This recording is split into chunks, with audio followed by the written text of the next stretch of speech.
any future administration that tried to punish people for doing the right thing, I think would not have the support of the American people. It's true that theoretically a future administration could do something that I think would be very damaging. It's not likely politically that they reverse everything that we've done. Gio, please. The president says Republicans wouldn't dare gut his executive action on things like illegals. To Rick Santorum, the former presidential candidate, who knows, maybe future presidential candidate, on what he would do if he were president. That you wouldn't have the guts, is what he's saying. Yeah, very insightful, the president. The president's whole analysis is what? Politically. It's all about politics. It's all about winning votes, and that's how he looks at things. I don't. I look at things as to what the Constitution permits a president to do. The Constitution does not permit a president to do what he's done. And any president, I hope, Republican or Democrat, although the politics are not so good for Democrats as the president's dictated, but I don't really care what the politics are. The bottom line is this has nothing to do with immigration. This has to do with an abuse of power of the president. And I can tell you on day one, that executive order would be rescinded. All right, so you would issue an executive order to rescind his executive order.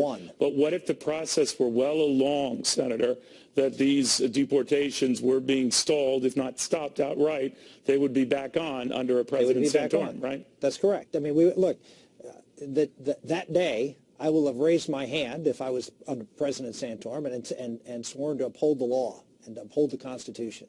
I don't think I could live with myself if I went to work that day and I didn't do just that. And what the president has done is blatantly violate his constitutional oath by doing something that foreign dictators have accused of doing, which is playing this game. Well, if you don't act, I will. Well, that's just not how it works in America. Congress sometimes acts by not acting, and that's part of the process that the president hasn't wrapped his head around it. But as a senator, he had the same complaints about over-executive authority reach on the part of President Bush.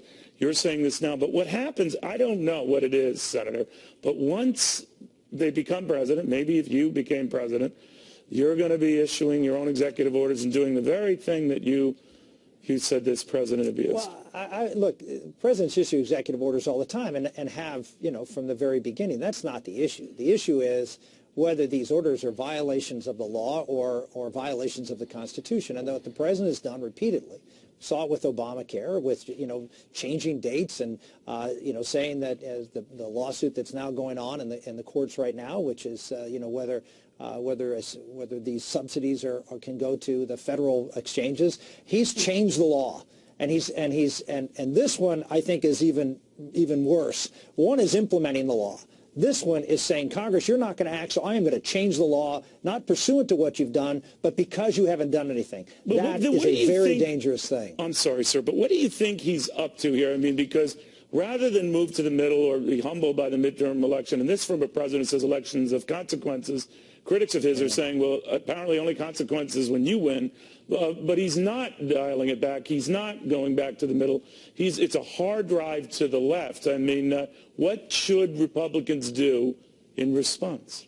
Well, first off, this is consistent with the way he ran his campaign. He did not move to the middle in his campaign. He ran a very hard left campaign, and he believes, as you know, that the demographics of America has changed and that he can run a hard left, and the next nominee can run a very hard left campaign and get their 272 or 280 electoral votes.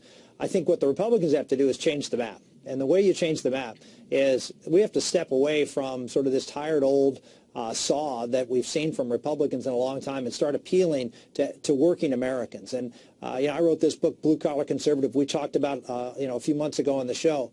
But unless we begin to transform the Republican Party into what it really is, which is a group of middle Americans, working people in this country, and have programs and agenda that can provide opportunity for those who are struggling in our society, then we can do that.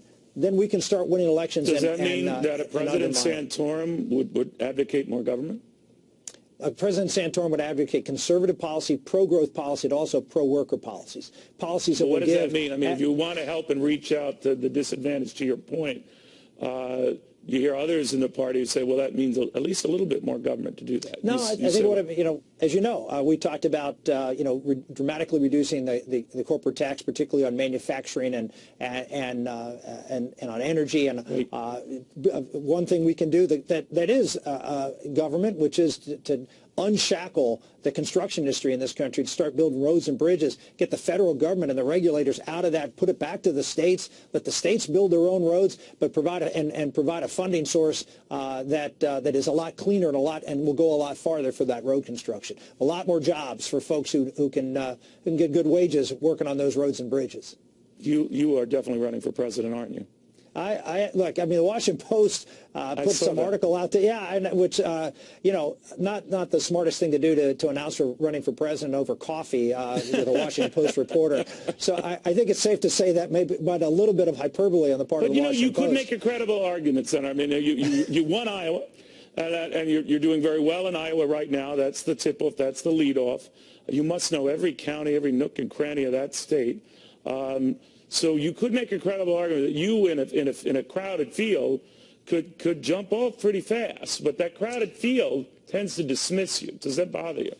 No, it's been the story of my political career. It's been a great blessing of mine that we've always been underestimated. And so, I mean, I go at this. The Washington Post story. I've been frankly pleased and surprised. A lot of folks read it. I got a lot of calls from South Carolina, New Hampshire, and Iowa today, and folks saying, "Hey, it's great you're running." I said, "Well, hold on.